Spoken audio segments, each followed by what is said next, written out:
रबी season की सबसे प्रमुख दलहन चना इस समय 4900 से लेकर 5100 रुपये प्रति कुंटल बिक रहा है और सरकारी खरीद चालू होने के बाद चने का भाव न्यूनतम समर्थन मूल्य से अभी कम रहने की संभावना नहीं है, जबकि अन्य दालों के दाम पर भी ऊपर उठे हुए चल रहे हैं।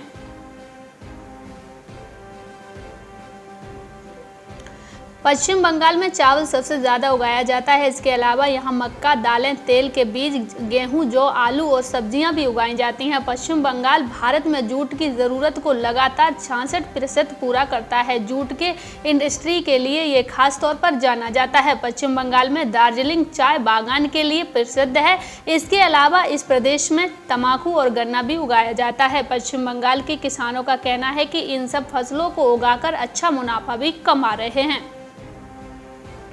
डीजल के दाम में वृद्धि से माल भाड़ा में बढ़ोतरी होने से खाने पीने की चीज़ों के दाम में इजाफा हुआ है। गेहूं, चना, मसूर और सरसों समेत अन्य रबी फसलों की आवक मध्य प्रदेश समेत देश के कुछ अन्य प्रांतों में भी शुरू हो चुकी है और अगले महीने तक रबी फसलों की आवक जोर पकड़ लेगी। लेकिन जानकार बताते हैं कि रबी फसलों की आवक बढ़ने पर भी खाने के तेल और दाल के दाम में नरमी की उम्मीद कम है।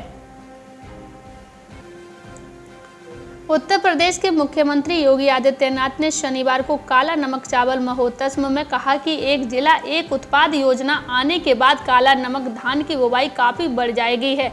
यूपी सरकार काला नमक चावल को सिद्धार्थनगर जिले के उत्पाद के रूप में ब्रांडिंग कर रही है। वैसे तो काला नमक चावल अभी पूरी दुनिया में लोकप्रिय हो गया है, लेकिन अभी भी बहुत से ऐसे लोग हैं जिन्हें काला नमक चावल के बारे में या तो बहुत कम पता है या फिर पता ही नहीं है।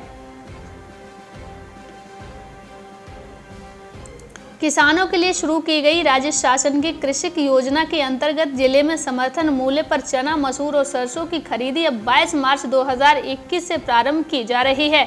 इसके लिए जिले में 8 खरीदी केंद्र बनाए गए हैं। पहले यह खरीदी 15 मार्च से शुरू होने वाली थी, लेकिन अफसरों ने इन केंद्रों पर व्यापक तैयारियां की हैं ताकि किसानों को परेशानी न आए। गरीबी को देखते हुए भी इंतजाम किए जा रहे हैं। चना फसल के पंजीकृत समस्त कृषकों से अपील की गई है कि 22 मार्च 2021 से अपनी चना उपार्जन फसल को विक्रय करने हेतु SMS प्राप्त होते ही संबंधित कृषक अपने संबंधित उपार्जन केंद्र पर पहुंचकर चना फसल विक्रय करें।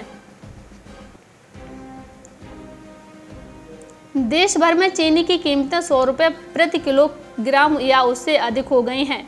PBS के आंकड़ों के मुताबिक कराची में चीनी सबसे अधिक 110 रुपये प्रति किलो के हिसाब से बेची जा रही है, जबकि इस्लामाबाद और रावलपिंडी में 105 रुपये प्रति किलो पर बिक रही है।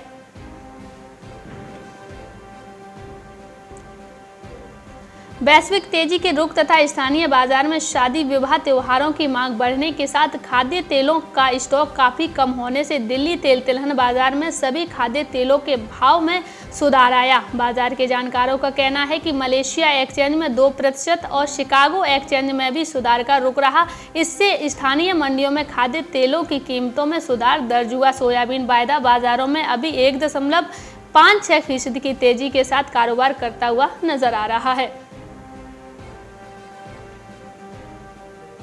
खाद्य तेल की कीमतों की वैश्विक तेजी से जहां तिलहनों की घरेलू कीमतों में भी सुधार हुआ है, वहीं इसकी वजह से देश में आगे तिलहन उत्पादन के बढ़ने की भी संभावना है। मौजूदा साल में सरसों और सोयाबीन के लिए जिस तरह किसानों को बढ़ा हुआ न्यूनतम समर्थन मूल्य MSP मिला है, वह आगे जारी रहेगा तो किसान गेहूं और धान की जगह तिलहनों की बुवाई का रकबा बढ़ा सकते हैं। इससे न केवल खाद्य तेलों के आयात पर करोड़ों रुपए की विदेशी मुद्रा बचेगी, बल्कि अधिशेष उत्पादन के निर्यात होने से हमें विदेशी मुद्रा प्राप्त होगी।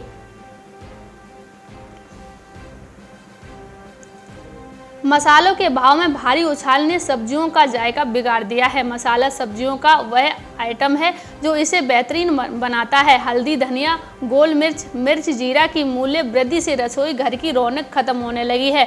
मसाले के बिना सब्जी का स्वाद फीका होने लगा है। पिछले 2 महीने में इसके भाव में काफ़ी बढ़ोतरी हुई है। हल्दी आम आदमी के पहुंच से दूर होती जा रही है।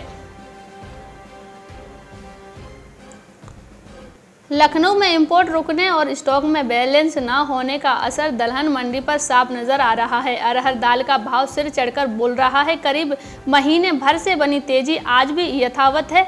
हाल ये है कि आम जनों को थाली में मिलने वाली प्रोटीन कम हो रही है। 100 पार के आंकड़े से अरहर दाल रत्ती भर खिसकने को तैयार नहीं है। महाराष्ट्र और एमपी की फसल निकलने के बाद अब अगले माह के अंत तक आने वाली यूपी की फसल का इंतजार कारोबारी कर रहे हैं।